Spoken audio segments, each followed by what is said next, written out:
یہ بات طے ہے، مجھے اور آپ کو وہی مل رہا ہے جو ہماری قسمت میں لکھا ہے، اس سے ایک حبہ بھی، ایک دانہ بھی کم نہیں ملے گا اور ایک زیادہ نہیں ملے گا۔ قسمت کا لکھا ہوا شخص کو ملتا ہے۔ صحیح حدیث ہے، بخاری کی دیگر کتب حدیث میں موجود ہے، جب بچہ شکم مادر میں 120 دن کا ہوتا ہے، تو 4 ماہ کا جب بچہ شکم مادر میں ہوتا ہے تو اس کی روح پھونکی جاتی ہے، تو فرشتہ آ کے اس کی عمر بھی لکھ جاتا ہے، اس کا شقی و سعید ہونا بھی لکھ جاتا ہے، اور اس کا رزق بھی لکھ جاتا ہے۔ رزق جو لکھا گیا وہ ہمیں ملے گا، اور جب جب ملنا ہے تب تب ملے گا۔ جو لکھا گیا ہے وہ بہر صورت ہمیں حاصل ہوگا۔ تو یہ اللہ کے ذکر کو چھوڑنے کی سزا یہ ہے کہ ملا وہی جو قسمت کا تھا، لیکن دولت عثمان نہ ملی، دولت قارون ملی۔ اب وہ جو ہماری قسمت کا رزق ہے اس کے حصول کا ذریعہ کیا ہے؟ ذریعہ حلال ملتا ہے یا اس کے ذرائع حصول کے وہ حرام ہیں؟ لکھا جو تھا، مقسوم تھا، ملا وہی، ایک دانہ بھی زیادہ نہیں ملا اور ایک دانہ بھی کم نہیں ملا، لیکن اس کی سزا کاٹنی پڑے گی اس لیے کہ حصول کے ذرائع حرام تھے۔ تو حضرت اکرمہ رضی اللہ تعالیٰ عنہ فرماتے ہیں کسبن حرامن، تو معیشت تنگ کیسے ہوتی ہے؟ بندہ کہتا ہے کہ یہ تو بڑا کما رہا ہے، لیکن کما بذریعہ حرام رہا ہے۔ اللہ اکبر۔ بعض اوقات کچھ لوگ محنت کر کے بھی حرام کماتے ہیں۔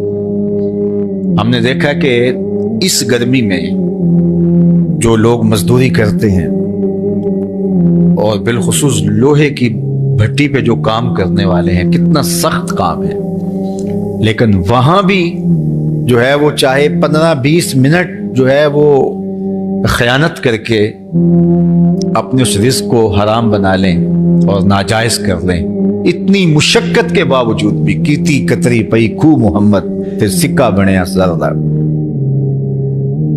تو ایک سودا ایسے بھی بک جاتا اگر 2 منٹ گاہک کو دیتا، لیکن جھوٹی قسم کھا لی اور وہ لے کے چلا گیا، سودا تو بک گیا لیکن ذریعہ اس کا حرام ہو گیا۔ یہ ذرا دیکھیے، جھوٹی قسم کھانے والے کو اللہ نظر رحمت سے بھی نہیں دے، اتنی بڑی سزا ہے اس کی، اور نہ بکتا کوئی اور آ کے لے جاتا۔ جو قسمت میں لکھا ہے وہ تو آپ کا ہر صورت میں ہوگا، لیکن کچھ لوگوں کو اللہ کے ذکر کو چھوڑنے کا نتیجہ یہ ملتا ہے کہ پھر وہ ان کے ذرائع آمدنی جو ہوتے ہیں، محنت کے باوجود بھی کسب حرام ہو جاتا ہے کسی نہ کسی وجہ سے۔ کئی لوگ دودھ اکٹھا کرتے رہتے ہیں، آخر میں ایک قطرہ پیشاب کا ڈال دیتے ہیں۔ سادہ مثال آپ کے سامنے رکھا، کتنی محنت سے وہ کیا تھا، تو اپنی ساری محنت کو ضائع کر دیتے اور حرام کا ٹانکا لگا دیتے، ایک قطرے سے وہ سارا ضائع کر بیٹھتے۔ تو یہ اللہ کے ذکر سے منہ موڑنے کا نتیجہ ہے۔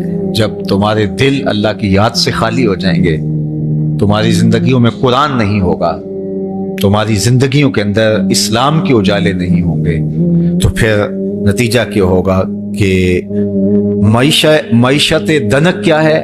کسبن حرامن۔ دوسرا معنی کہ تنگ زندگی، تلخ زندگی، جو حضرت عبداللہ ابن عباس سے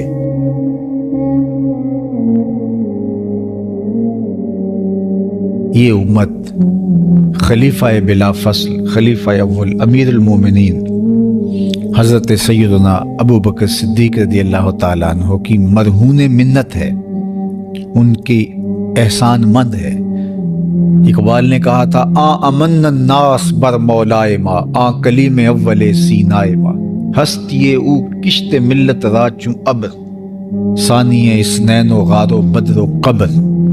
کہتے ہیں کہ وہ شخص جس نے ہمارے آقا و مولا پہ سب سے زیادہ احسانات کیے، اور میرے آقا کریم نے ارشاد فرمایا میرے اوپر جس نے بھی کوئی نیکی کی میں اس کا بدلہ چکا دیا دنیا پر ہی، لیکن ایک ابو بکر ایسے ہیں جن کی نیکیوں کا بدلہ قیامت کے دن رب ہی چکائے گا۔ یہ حضور علیہ السلام نے ارشاد فرمایا، اور پھر میں ما نفعنی مال احد قط، ما نفعنی مال ابی بکر، مجھے کسی کے مال نے اتنا نفع نہیں دیا جتنا ابو بکر کے مال نے نفع دیا۔ اپنا سب کچھ حضور کی راہوں میں نچھاور کر دیا، مال پیش کیا، جان پیش کی، اولاد پیش کی، وقت دیا، ایک ایک سانس حضور کے نام کر دی۔ کہتے ہیں حضور علیہ السلام کا سایہ نہیں تھا، لیکن ابو بکر رضی اللہ تعالیٰ عنہ سایہ بن کے حضور کے ساتھ رہے، سائے کی طرح حضور کے ساتھ رہے، بدر کے ساتھی، حضر کے ساتھی، سفر کے ساتھی، غار کے ساتھی، حد ہو گئی مزار کے ساتھ رہے۔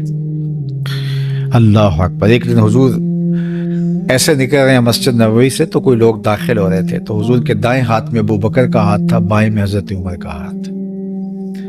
تو حضور ایسے دونوں کے ہاتھ پکڑ کے باہر نکل رہے تھے، تو کسی کو اندر آتے دیکھا تو اس کو دیکھ کر کے کہا، قیامت کے دن ہم قبروں سے یوں ہی اٹھائے جائیں گے، میرے دائیں ہاتھ میں ابو بکر کا ہاتھ ہوگا، بائیں ہاتھ میں عمر کا ہاتھ ہوگا۔ اللہ اکبر۔ سیدہ کہول اہل الجنہ، جنت کے بوڑھوں کا سردار کہا، ابو بکر فی الجنہ، جنت کی بشارت دی۔ عشرہ مبشرہ میں سے پہلا نام حضرت ابو بکر رضی اللہ تعالیٰ عنہ کا۔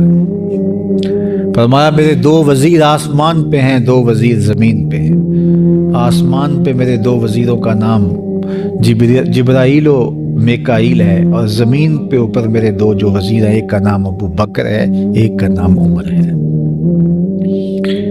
تو کیا شان ہے حضرت ابو بکر صدیق رضی اللہ تعالیٰ۔ ہر نبی کا صحابی عظمتوں کے معراج پہ ہے، لیکن جو شان حضور کے اس جانثار کو دی گئی ہے، اللہ اکبر۔ قرآن نے بھی کہا نا، وَثَانِيَ اثْنَيْنِ إِذْ هُمَا فِي الْغَارِ۔ اللہ اکبر۔ 2 میں سے دوسرا، اللہ اکبر، جب وہ غار میں تھے، 2 میں سے دوسرا۔ اس لفظ کی خوبصورتی ملاحظہ کیجئے، 2 میں سے دوسرا۔ حضرت عمر کہا کرتے تھے، حضرت صدیق اکبر کا ذکر کرتے ساتھ رو پڑتے اور کہتے کہ ابو بکر میری ساری زندگی کی نیکیاں لے لیں، وہ غار والی ایک نیکی مجھے دے دیں۔ ساری نیکیاں زندگی کی ابو بکر لے لیں، ایک نیکی غار والے مجھے دے دیں۔ تو ان کی ساری نیکیاں ایک طرف اور ابو بکر کی ایک نیکی ایک طرف۔ اور حضرت عمر کہا کرتے تھے، کاش میں ابو بکر کے سینے کا بال ہی ہوتا۔ کوئی کم شان ہے؟ یہ حضرت عمر کہہ رہے ہیں، یہ عمر جس کے بارے میں میرے حضور علیہ السلام نے فرمایا کہ میرے بعد اگر نبوت کا دروازہ بند نہ ہوا ہوتا، میرے بعد اگر کسی نے نبی ہونا ہوتا تو وہ عمر ہوتا۔ اتنی شانوں کے مالک۔ ان الشیطان یفر من ظل عمر، شیطان عمر کے سائے کو دیکھ کے بھاگ جاتا ہے۔ وہ عمر کہہ رہے ہیں، کاش میں ابو بکر کے سینے پر لگا ہوا بال ہی ہوتا۔ یہ شان ہے، یہ عظمت ہے۔ سارے حضور کے صحابی عظمتوں کے معراج پر، لیکن ان کی شان ہی بکھری۔ کسی پنجاب شاعر نے کہا کہ سارے یار نبی دے سونے، نہیں کوئی اینا یاراں ورگا، نہ کوئی ہویا نہ کوئی ہوسی، اینا جان نثاراں ورگا، نہ اس دھرتی پیدا کیتا، اینا یاراں ورگا، آزم شان صدیق کی دساں اکو یار ہزاراں ورگا۔ وہ عظمتوں کی کس معراج پہ، امن الناس بر مولائے ماں، کلیم اول سینائے ماں، ہستی او کشت ملت راچو ابر، ثانی سنین و غار و بدر و قبر۔ بدر کے بھی ساتھی، قبر کے بھی ساتھی، مزار کے بھی ساتھی، غار کے بھی ساتھی، اور اسلام کی کھیتی کے لیے ابر بہار کی طرح برسے اور سیراب کر گئے، اور اس امت کے لیے انہوں نے جو کام کیا وہ انہی کا مقصوم